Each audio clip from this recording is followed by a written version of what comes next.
का पधारी। यहाँ सुंदर समय आया, योग लग्न ग्रह वार तिथि सकल भय अनुकूल। सभी प्रकार की जब अनुकूलता आई तो उत्तरा ने अपने बेटे को, जो गर्भगत का बालक था, उसको जन्म दे दिया। जैसे ही बालक जन्म लिया तो बालक का प्रथम कार्य होता है रोना। कोई बालक जन्म लेता है तो पहले रुदन करना प्रारंभ कर देता है, लेकिन महात्मा का जब जन्म हुआ तो उन्होंने रोना प्रारंभ नहीं किया। चारों तरफ दृष्टि घुमाई महाराज ने और देखने लगे कि महाराज जो मेरी माँ की कुक्षी में प्रवेश किया था मेरी रक्षा करने के लिए, वो परमात्मा कहाँ चले गए। परीक्षितम, सभी तरफ परीक्षण किया तो एक नाम उनका महात्मा परीक्षित हो गया। बोले परीक्षित भगवान की जय हो। और नक्षत्र आदि को देख करके उनका नाम विष्णु रात रखा गया। ब्रह्मा जी की सृष्टि में इकलौते महात्मा परीक्षित हैं जिन्होंने जन्म बाद में लिया, गर्भ में ही नारायण का दर्शन कर लिया। सुंदर महिमा गाई है पंडित जी लोगों ने। अनेक प्रकार के सुंदर लक्षण महात्मा परीक्षित के बताए हैं।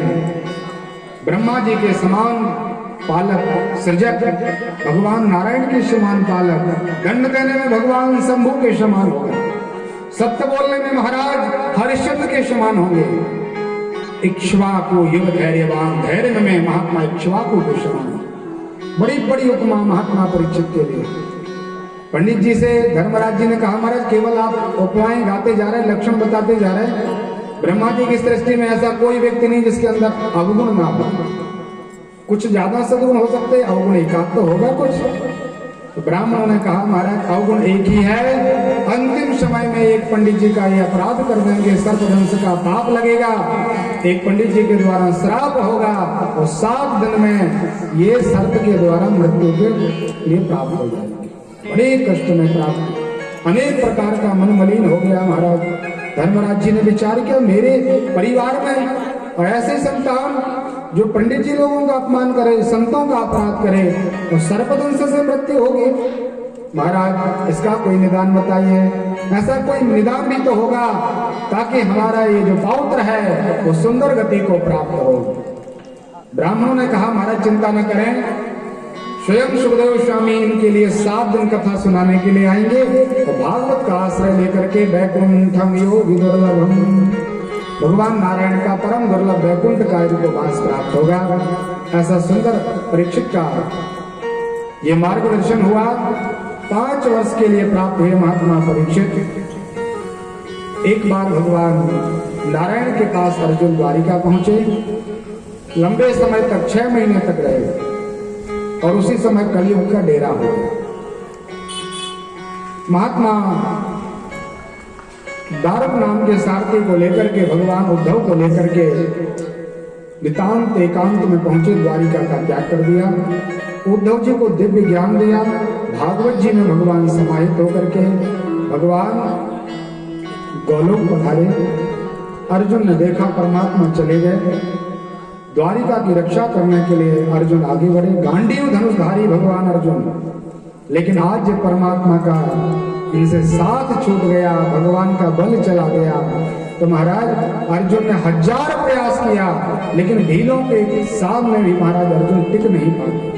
जो कहते थे कि काल भी आ जाए तो सामना करेंगे, भीलों के द्वारा अर्जुन का मान मर्दन हुआ। सभी प्रकार के परिकरों को लूट करके भील आदि चले गए। निराश होकर के अर्जुन लौटे और अर्जुन की वह दशा देख करके परीक्षित महाराज और महात्मा युधिष्ठिर ने हजारों प्रश्न कर दिए। बड़े भैया ने कहा कि बेटा ये बता, तेरे शरीर का तेज कहाँ चला गया? तेरा दिव्य देह थी, दूर से समझ जाता था व्यक्ति कि यहां से अर्जुन आ रहा है।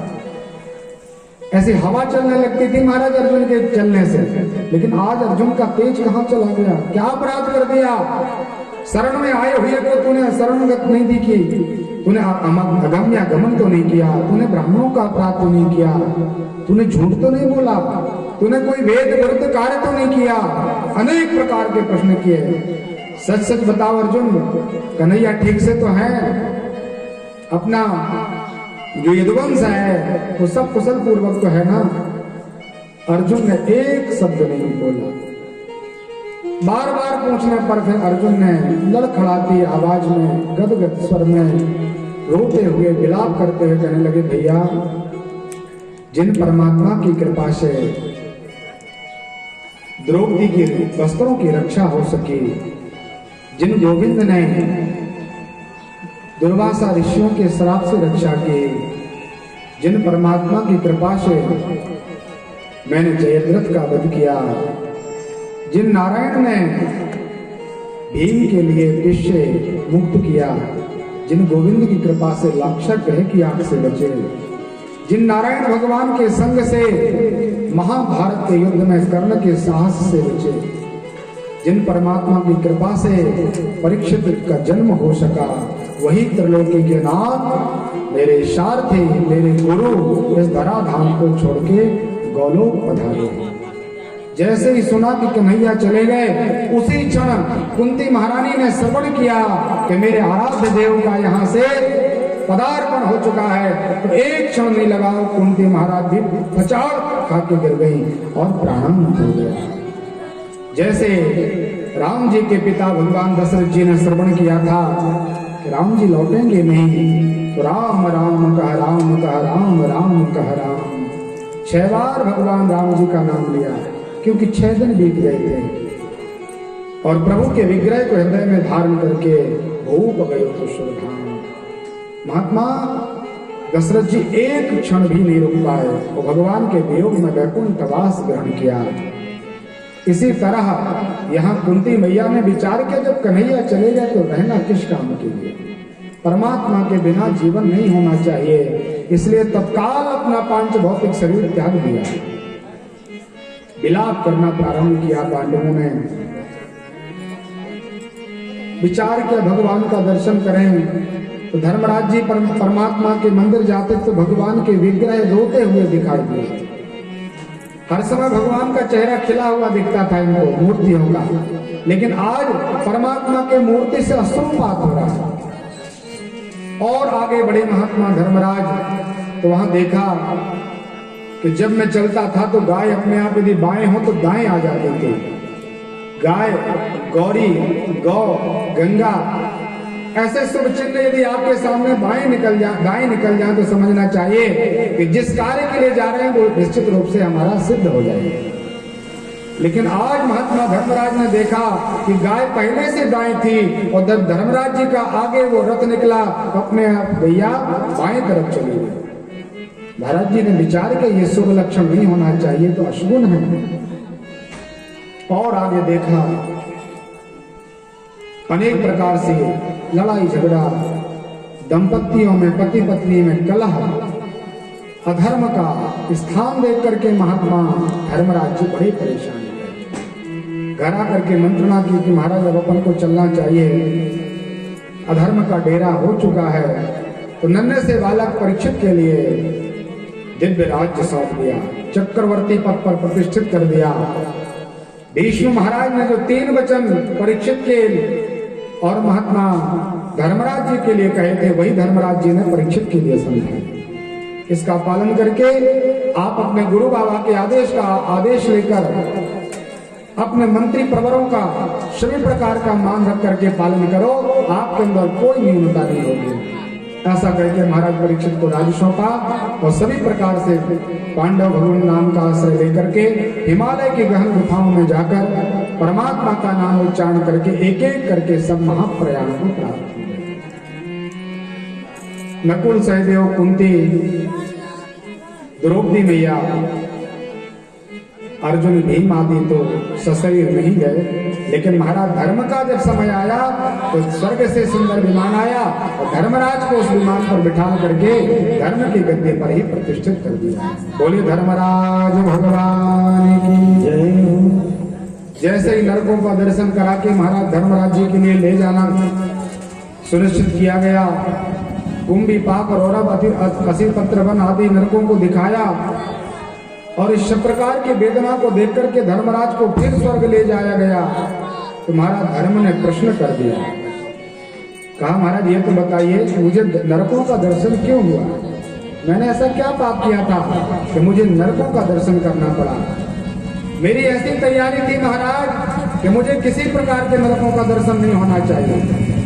भगवान ने जो मार्ग बताया था तदानुसार मैंने व्यवहार किया, फिर भी मुझे नरक मिला। दर्शन तो हुआ। उस समय परमात्मा धर्मराज जी के लिए समझाया, महाराज आपने आधा झूठ बोला था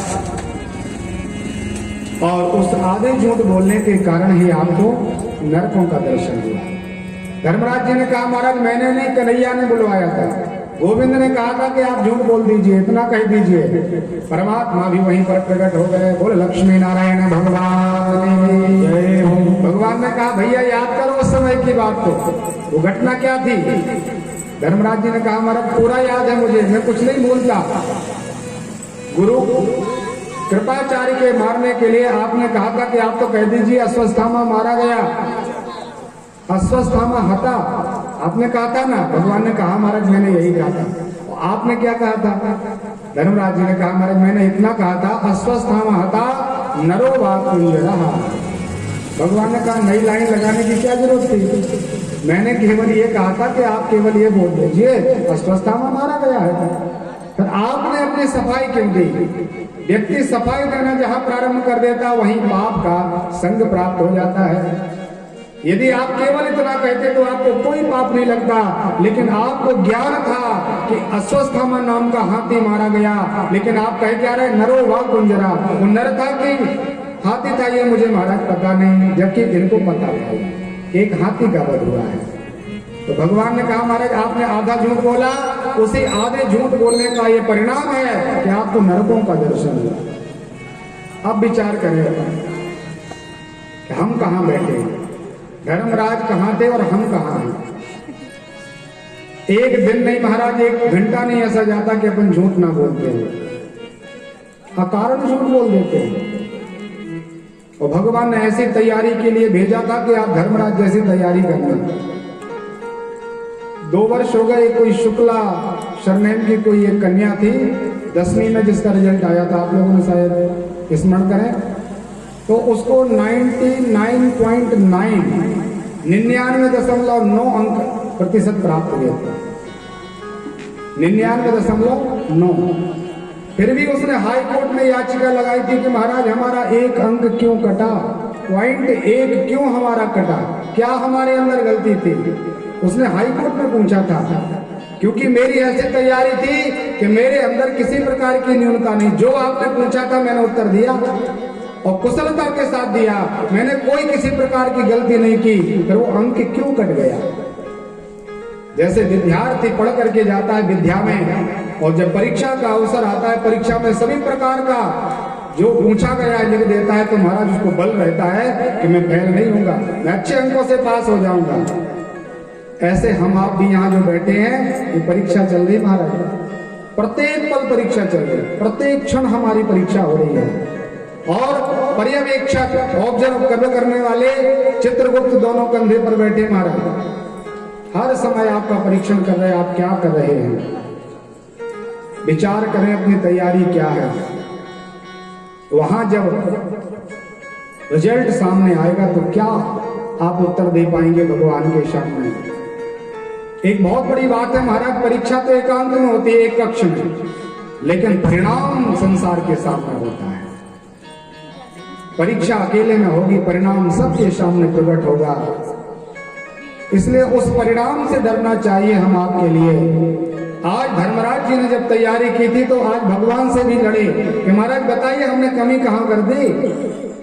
इतना राज्य मैंने भोगा, इतना मैंने कर्तव्य पारायण सभी प्रकार से निभाया, लड़ाई झगड़ा भी हुई, मुझे वनवास भी मिला, लेकिन मैं प्रत्येक पल सजग रहा कि मेरी ये परीक्षा चल रही है, मुझे मनुष्य देह मिली है, ये कर्म भूमि है महाराज, इसमें आपको कर्म करने का अधिकार तो भगवान ने दिया। आप अच्छा काम कर लो, बुरा काम कर लो, आप स्वतंत्र हो, कर्म भूमि है, लेकिन महाराज करोगे तो परिणाम आपको अवश्य प्राप्त होगा, कैसे भी करो। ना जाए तो छीय तो कर्मो जन्म कोटि सतैरपि अवश्य मेव भोक्तव्यम कृतम कर्म सुधा शुभम। जो आपने किया उसका फल तो निश्चित प्राप्त होगा। भागवत जी में तो आदेश है महाराज, हिमालय अपनी स्थिरता का त्याग कर सकता है, सूर्य भगवान अपनी किरणों से दूर हो सकते हैं, यहाँ तक कि आपकी छाया भी आपका त्याग कर सकती है, लेकिन आपका जो कर्म फल है वो आपका संग नहीं छोड़ता। इसके लिए आपको करोड़ों वर्ष धारण क्यों ना करना पड़े, लेकिन वो पाप का या पुण्य का परिणाम तो प्राप्त अवश्य होगा। इसलिए कर्म करते समय महाराज बड़ी सावधानी की आवश्यकता है। क्या कर रहे हैं, करने से क्या लाभ होगा, पहले विचार कर लेना चाहिए, फिर कोई कार्य करना चाहिए। परीक्षित महाराज अनेक प्रकार से प्रजा का पालन करने लगे। कलयुग का डेरा हो गया। 32 वर्ष निकल गए कलयुग के आगमन में। एक बार महात्मा परीक्षित जी वनांतर में पहुंचे आखेट खेलने के लिए, तो देखा कि सामने कोई काला काला सा बड़ा भारी पुरुष, गाय रो रही है और उसकी गाय का जो बछड़ा है वो 3 पैरों से हीन हो चुका है। 3 पैर तो पहले से टूटे हुए हैं, एक पैर पर खड़ा है। उसी पैर को काटने के लिए वह काला काला दुर्दांत व्यक्ति खड़ग लेकर के दौड़ा। उसी समय महात्मा परीक्षित ने आवाज लगाई, सावधान, कौन हो? मेरे राज्य में इस प्रकार के दुष्ट व्यक्ति का निवास नहीं हो सकता। मैं धर्म की स्थापना करने वाला हूं, अपना परिचय दीजिए। कलयुग ने विचार किया कि महात्मा परीक्षित का राज्य है, यहाँ कोई किसी प्रकार का यदि कोई न्यूनता करे, अपराध करे, तो वो किसी प्रकार से क्षम्य नहीं है, उसको दंड मिलता है। इसलिए दौड़ता हुआ आया और वह कलयुग महात्मा परीक्षित के चरणों में लौट गया।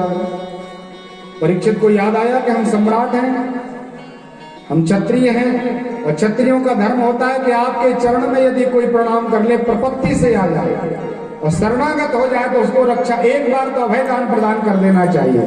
क्षत्रियों का ये मान है।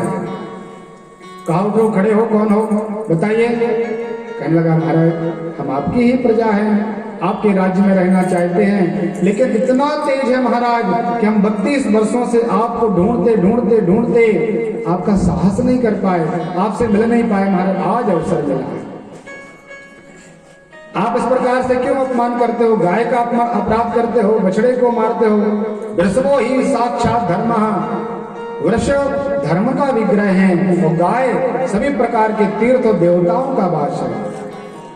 इस प्रकार का कार्य मेरे राज्य में चल नहीं सकता, मेरे राज्य का त्याग करके चले जाओ।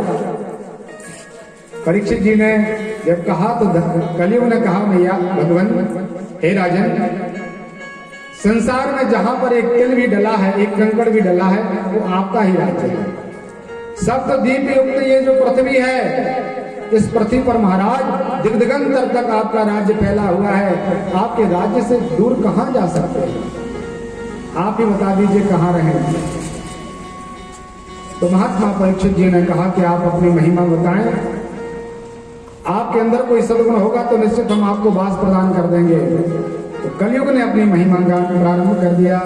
कहा, महाराज आप ये मत सोचिए कि हमारे अंदर केवल और केवल अवगुण भरे हुए हैं, हमारे अंदर भी दिव्य ज्ञान है और दिव्य महाराज हमारा वास है। हमारे इस समय में जो केवल परमात्मा का नाम ले देता है वह भवसागर से पार हो जाता है।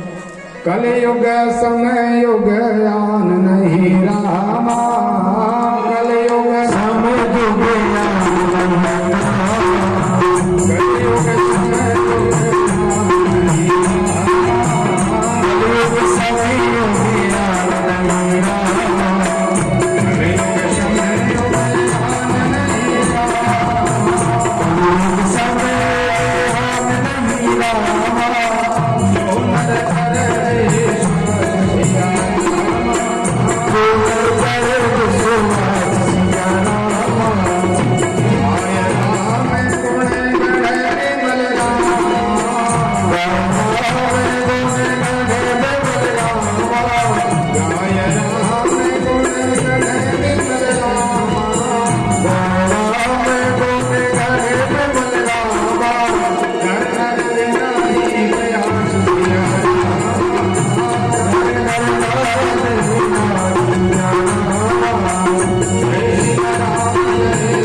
कलयुग ने अपना स्वयं का महत्व समझाया और कहा, महाराज कलयुग केवल नाम अधारा, सुमर सुमर नर उतरहि पारा।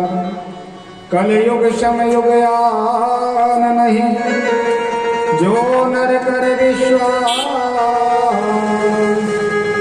गाय राम गुण गण विमला, कर भव विनाहि प्रयास। बहुत प्रयास करने की आवश्यकता नहीं है। केवल मेरे राज्य में भगवान का नाम ले और भगवान के निर्मल नामों का गान करे तो महाराज निश्चित रूप से वह व्यक्ति भवसागर से पार हो जाता है। यम नियम प्रत्याहार ध्यान धारणा समाधि अष्टांग आदि योग करना, दया दान करना, नाना प्रकार के वेद के अनुसार कार्य करना, अनेक प्रकार के यज्ञों की दीक्षा लेना, अनंत वर्षों तक गंगा जी का आश्रय लेना, ये सब यदि आपसे ना हो महाराज तो केवल भगवान का नाम ले लीजिए। परीक्षित को लगा कि ये तो बड़ी महिमा है। सतयुग द्वापर त्रेता आदि में जो इतनी सुंदर महिमा नहीं भगवान के नाम की, कलयुग में बड़ी सुंदर व्यवस्था है। तो कह दिया महाराज हम आपके ऊपर प्रसन्न हैं तो आनंद से हमारे राज्य में रहिए। कहाँ कहाँ रहना है? तो 4 स्थान महात्मा कलयुग को प्रदान कर दिए। परीक्षित जी ने कहा महाराज इन 4 स्थानों पर आश्रम बनाइए तो यही आनंद से रहिए। द्योतम पानम स्त्रियः शून्यम, 4 स्थान। द्योतम जुआ, जहां पर जुआ खिलता है या खिलाया जाता है या जो खेलता है वहां कलयुग का वास कपट के रूप में रहता है। कई बार पांडव जीत गए थे लेकिन शकुनि ने कपट पूर्वक व्यवहार करके पांचों को डाला था और महात्मा धर्म को भी हारना पड़ा। विचार कर, ऐसा होता है जुआ। दूसरा वास दिया गया महाराज शराब में, मद्यपान में, इसमें मद के रूप में रहता है कलयुग। तीसरा वास दिया गया कलयुग के लिए व्यभिचार में, पर स्त्री गमन या पर पुरुष गमन, इसमें कलयुग काम के रूप में रहता है। तीसरा स्थान कलयुग के लिए परीक्षित ने दिया हिंसा में, इसमें कलयुग क्रोध के रूप में रहता है। काम क्रोध मद लोभ सब नाथ नरक के तुम।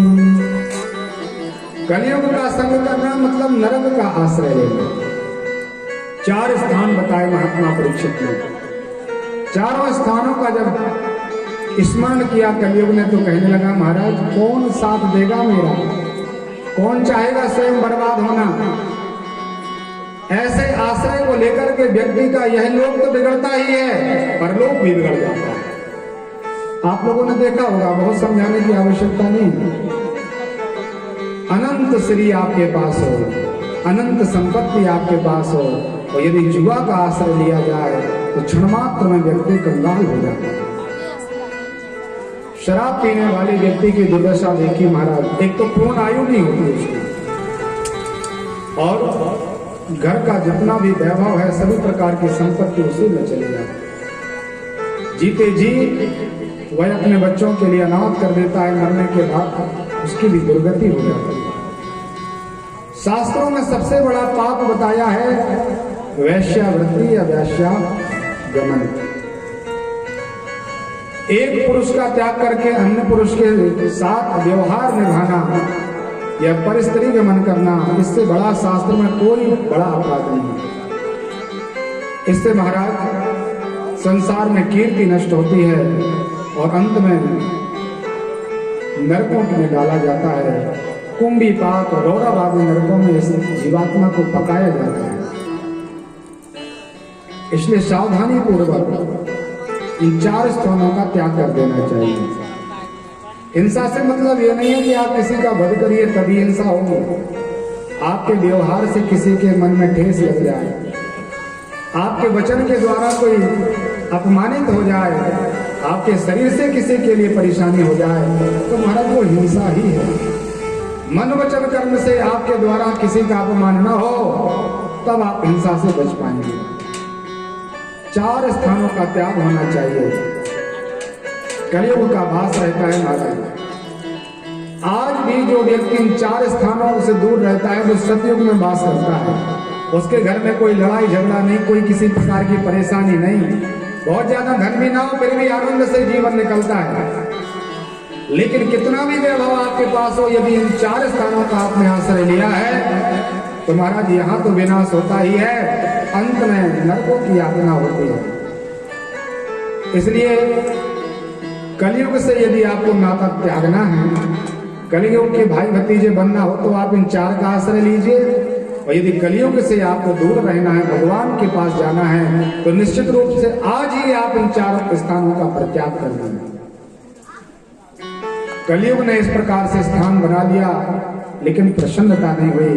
तो परीक्षित जी से कहा, महाराज जी बड़ी न्यूनता सी लगती है, अपमान होता है मेरा इन स्थानों पर, हर समय द्वंद्व चलता रहता है, लड़ाई झगड़ा होती है, थोड़ा आनंद लेना चाहते हैं महाराज, एक आध स्थान और दे दीजिए। तो महात्मा परीक्षित जी ने कहा कि आप अपना एक सुंदर महात्मा दर्शन कराएं और सुंदर स्थान प्राप्त कर लें। कलयुग ने कहा, महाराज जी हमारे पास ऐसा भी एक स्थान है कि जो न तो सतयुग में है, न त्रेता में है और न द्वापर में है, वो केवल कलयुग में है। कलिकर एक पुनीत प्रतापा, मानस पुण्य हो या नहीं पापा। इस कलयुग में इतनी बड़ी महिमा है, एक पुनीत प्रताप है कलयुग का कि आप मानसिक कोई पाप करें तो आपको पाप का फल प्राप्त नहीं होगा, और यदि मानसिक पुण्य कर लें महाराज तो आपको उस पुण्य का फल अवश्य प्राप्त होगा। सतयुग द्वापर त्रेता युग में यदि आप मानसिक पाप कर लें तो उसका 100 गुना पाप लगता था। यदि आपने मन में कुछ विचार कर लिया और वो कार्य नहीं भी किया फिर भी आप